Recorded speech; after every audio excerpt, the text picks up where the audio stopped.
You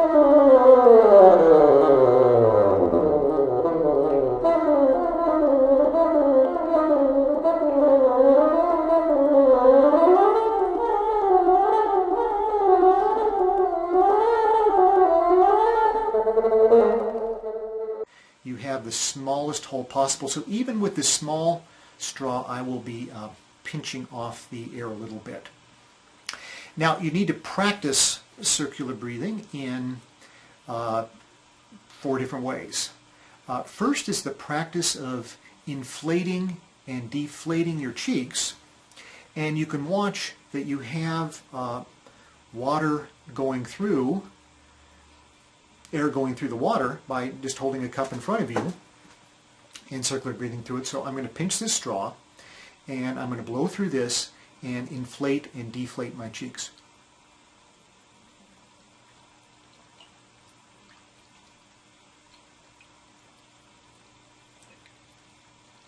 You see, all the while I'm keeping the bubbles moving. Then the next step is to inflate your cheeks, close off the pocket of air you've created inside your mouth and inside your cheeks with the back of your tongue, so it's actually sealed off. The whole mouth area is available, and then push out the air with your cheeks. Other performers even talk about even moving their tongue forward and decreasing the reservoir, the size of the reservoir of air in your mouth. So again, pinching the straw so you've got the most resistance, inflate your cheeks, close off the air with your tongue, and push out the air with your cheeks. And I don't know if you could see that. Sometimes it's helpful to only take half a breath. You don't need to take a full breath to do this because it takes you forever to run out of air. So just a little half breath, inflate your cheeks, and then blow out the air with your cheeks, stopping the breathing with your lungs so you've closed it off at the back of your throat. Here it is again with me doing that. Take a big breath. I'm blowing out some of the air, and now I'm doing it. There. Now, the aspect of circular breathing is to breathe in through your mouth, through your nose, while you're breathing out of your mouth and keeping the air constant throughout your mouth while you've got the closed off, and then taking a little breath. Again, let's close off the straw, and I'll do this third step. You can see that I'm going to try to get a little bit closer. You can see that the bubbles are still going when I'm breathing in.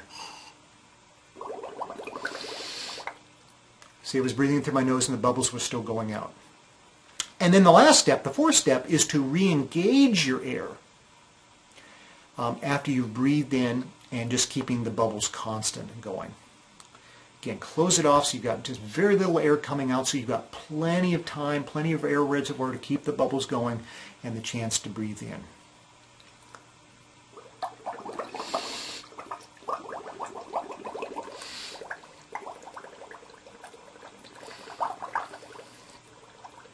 See, the bubbles are continue to go, and I've circular breathed several times here. Now, you can practice that on a straw. Bassoonists, you can even use the bassoon Bocal. We have the whisper key hole on the side, which makes a very small hole, and if you just close off the end of the Bocal here that goes into the instrument with your thumb, you can even feel with your finger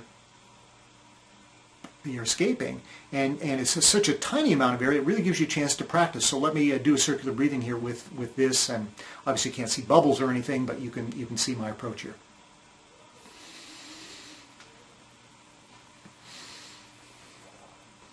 And I just, did a circular breathing twice.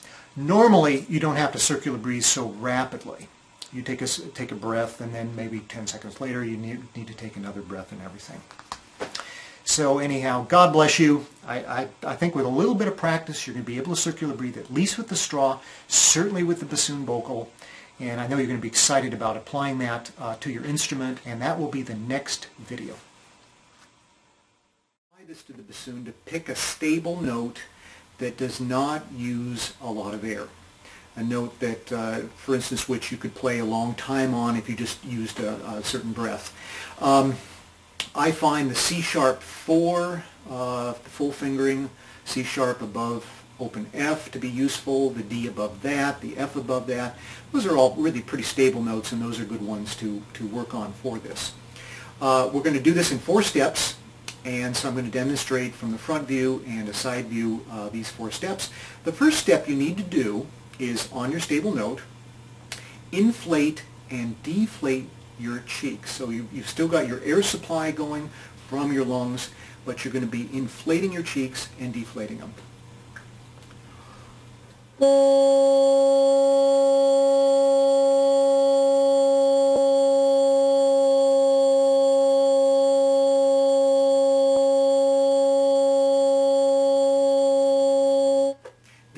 The reason for doing that is you're trying to keep the front portion of your embouchure, the lips, without moving while you inflate and deflate your cheeks. And this is not really all that easy to do, as you can see that. Now, once you've mastered that step, the inflation of your cheeks, deflating with the air going on, the second step is to end the note with the reservoir of air you have left in your cheeks. So you're going to actually stop blowing with your lungs. You're going to raise your tongue in the back of your mouth to create that reservoir of air, and you're just going to push out the air with your cheeks, trying to keep the pitch the same. And you see it only works just for a fraction of a second there. I'll do it again.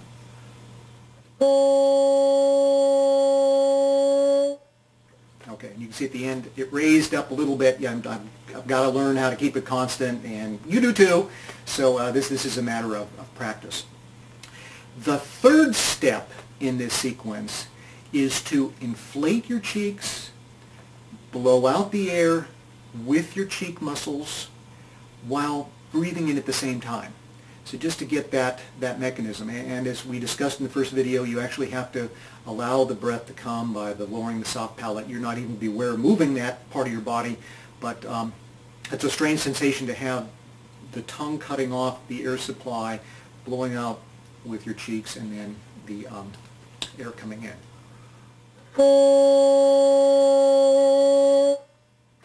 And I don't know if you can hear, but I sniffed. I breathed in through my nose. I'll try that again for you.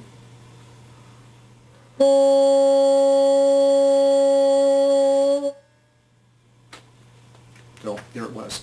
And then the fourth step is to then re-engage the air before the cheeks have fully inflated. So it really is these 4 steps, and you have to work and master each step.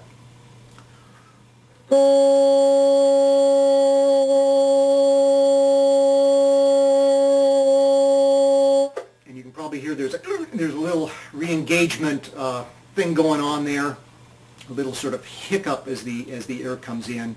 I'm a bit out of practice with circular breathing. I'm just doing this on the spur of the moment. But as you practice more, you can even that out. But there is still going to be that little hiccup in the air. And so part of our issue becomes how to hide that re-engagement of the air from the lungs. If there are moving notes, trills, those sort of things, that little hiccup just seemed to be unnoticed by the ear. For instance, if I do a C-sharp, D-sharp trill and do that, I think you'll scarcely hear it.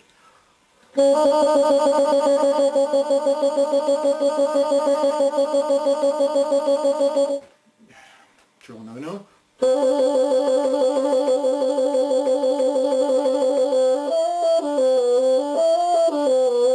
You can see, it sounds really very fluid when notes are moving. You're going to find it's easier to circular breathe in the upper register on the bassoon because there's more resistance to the notes. You use less air. You may use more air pressure, but you use less air. It's harder to circular breathe in the lower registers. Unfortunately, those are the registers we wish we really had a lot of control of circular breathing over, because if you play a low C on the bassoon, you run out of air very quickly, but it's very difficult to circular breathe on the bassoon in that register. And here's a side view of me doing the process.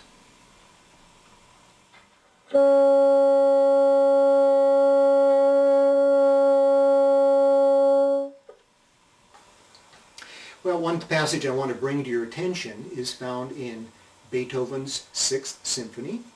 This is the Andante molto moto movement by the Brookside, the Brook scene, and this is between A and B, letters A and B, and you'll find it around measure 30 in that particular movement. It's a lovely solo. It is played in the orchestra with the strings, but there is just plain no place for the bassoonist to breathe.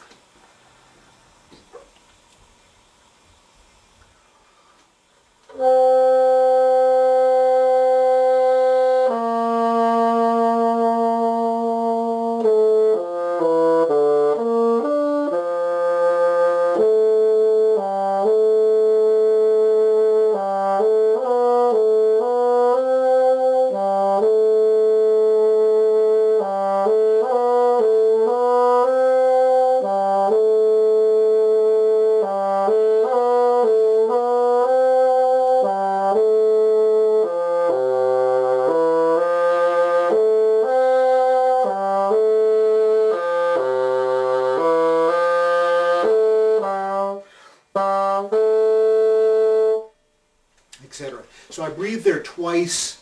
I breathed on those A naturals, and I think you've been able to see the music a little bit while I've been playing.